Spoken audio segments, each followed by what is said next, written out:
In this video, I'm going to show you how I made a little over $70,000 within a 2-month time frame with wholesaling real estate. And as you can see here, I have some proof from some HUDs from the title company that shows that we made this kind of money. I'm a full-time real estate investor. I started around 2.5 years ago.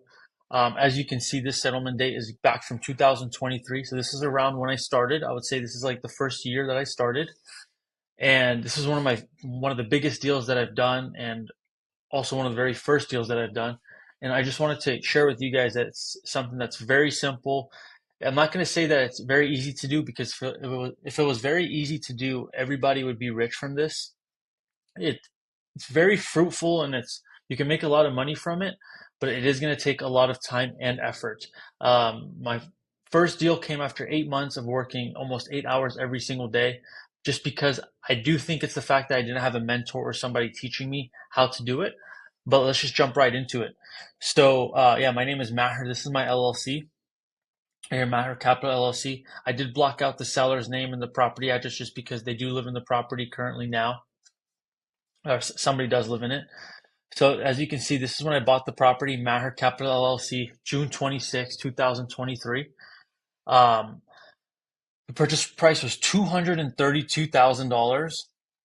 I put a $2,000 deposit down. This is when I purchased the property. I purchased it with Old Republic Title Company. And as you can scroll down here, if you check this out, from June 26th is when I bought it. On September 15th is when we sold it, and we assigned it to an end buyer. So what this means is basically I found this property I got it under contract with the homeowner, 232,000. Then I assigned it to a buyer sooner than September 15th. This is just the closing date. We took 30 days to close, but I assigned it to the buyer at $348,000. So as you can see, that price difference from 232 to 348. Let's just do quick math on this. 348 minus 232. It's around 116,000. After fees and everything, I had to pay a realtor commission. I took it out of the assignment fee. I got close to 80,000, but it was a little, I want to say mid 70s. I don't remember the exact number off the top of my head. But from June 26th to September 15th, it's around a 3-month time frame. So it's really not that much at all to make close to 80 grand. So that's just like an insane amount of money. And this was my first year in real estate. And it wasn't that hard to do. It did take me a long time because I didn't know what I was doing, but it's obviously very, very fruitful. And I've done a couple of deals like this, and $80,000 or whatever, mid 70s is definitely a type of check that can change somebody's life. I just want to go up here, and I kind of made a little bit of some diagrams, just kind of talk about the process. So in order to get started by this, like, I wanted to make a step-by-step guide. So what you're going to want to do is find a buyer in your area. What I mean by buyer is, I mean an investor, somebody that buys a lot of properties and it's not just a regular family that's just going to buy one property on average, every 5 years. You're going to want to find an investor, a pretty active investor, somebody that's buying a couple properties a year. Obviously, the more the better. That makes them more reliable. The way you can find a buyer in your area is go on Facebook groups and just type in real estate investing. For example, I'm here in Las Vegas, so I'll type in real estate investing Las Vegas. I'd make a post on there, or I'll just look for somebody saying that, hey, I'm buying in this area. And then after I find a couple of people that I know that are buying in the area, you're going to want to ask them what kind of properties they're looking for, what year built are they looking for properties, how many bedrooms, how many baths, and how much they're willing to pay for it. And then what we're going to want to do is we're going to want to pull a list of properties that fit that criteria. For example, if the buyer says, hey, we're looking for 3-bedroom, 2-bath properties in the east side of Las Vegas in this zip code, and we're paying up to $300,000 for these properties. So we're going to want to put all that criteria in some data sources like PropStream or ListSource. Those are two of my favorite. And then we're going to skip trace them. Basically, find the phone numbers, their names of the owners. Then we're going to call and text the homeowners and ask them if they want to sell. The phone call can be pretty simple. Hey, this is Maher. I was calling about 123 Main Street. Just wanted to see if you'd consider an offer on that property, or if you'd consider selling in the meantime or anytime soon. 99%, I want to tell you guys this from now. 99% will say no, and only 1% will say yes. And out of that 1% that say yes, they do want an offer, you're going to probably have to talk to around 60 to 70 homeowners. that are going to say yes, and then out of those 60 to 70, you'll get one contract. Once they say they do want to sell it, you're going to give them a verbal offer. So, for example, we already know that the investors that we found on Facebook are paying 300,000 for these properties. So, what we're going to want to do is offer anything below 300,000. Obviously, the lower we can get it, the more money we're going to make. For example, I would right off the bat offer them 250,000 and give me, $50,000 room to negotiate up. Let's say, hopefully they do accept it at 250,000. Usually they're not going to accept your first offer, but let's say they accept, we say 250, they come back and say, we'll take 260. All right, cool. So we'll get that we'll get that property under contract at 260,000. We use a 3-page agreement. It's super simple. You just got to change a couple of things. We'll send it to them via DocuSign, like the email signature. All they have to do is press a couple buttons on their email to sign it. And then once they sign it, we have an executed contract at 260,000 for that property. And then the next thing we're going to do is go back to that buyer and say, hey, I found a property for you. You still going to pay $300,000 for the property? More than likely, if they're an active investor, they're going to say yes, of course. So then we're going to want to make an assignment contract with the buyer. This is the second contract after the purchase agreement. So you only really need 2 contracts to get paid with wholesaling. The first contract with the seller, then the second contract with the buyer. I call the contract with the seller contract A and the contract with the buyer contract B. So we'll take both of those contracts after the buyer signs it and says, hey, they'll want to buy the property for 300,000. We have the one contract A for 260,000 and the contract B for 300,000. So then we're going to send both of those contracts to the title company.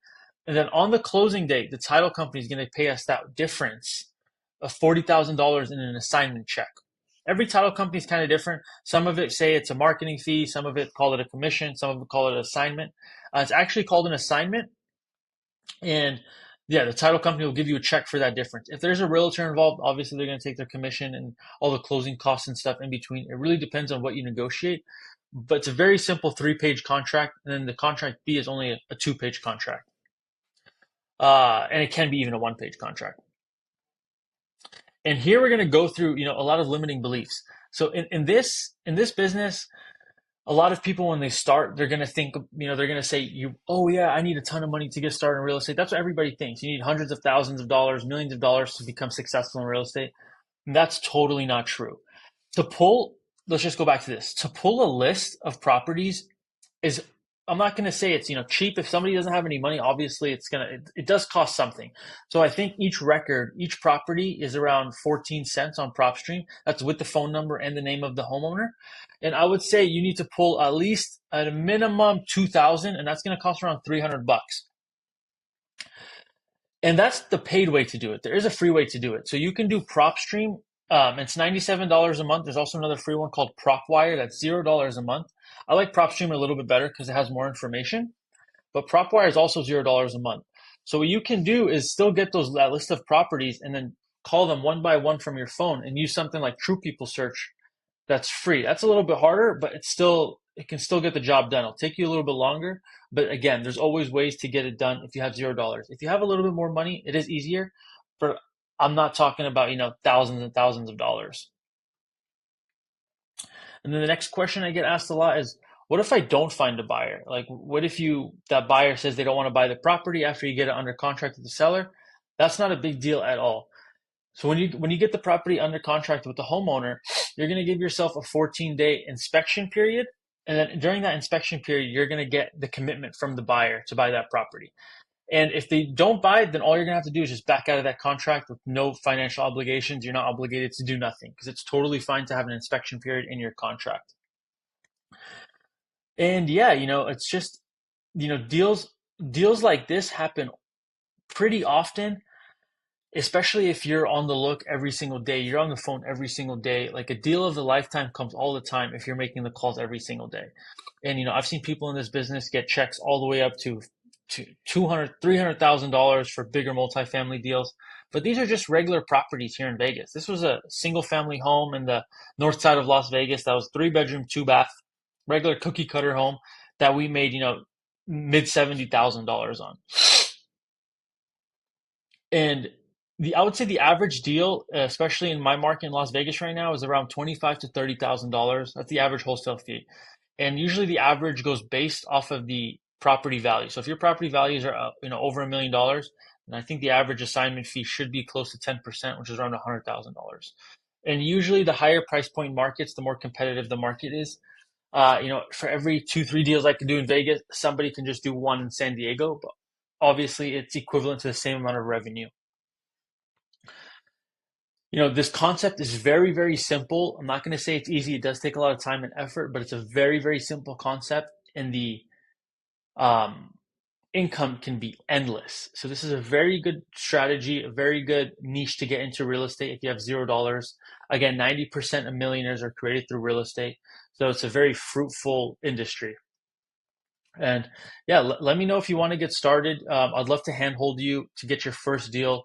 We're running an offer right now with my coaching program.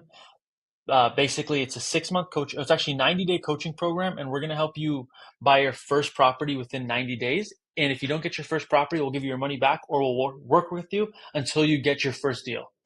So it's a kind of no-brainer offer. It is an investment. You do have to invest a couple of $1,000s, but we'll definitely guarantee you your first flip or your first wholesale deal.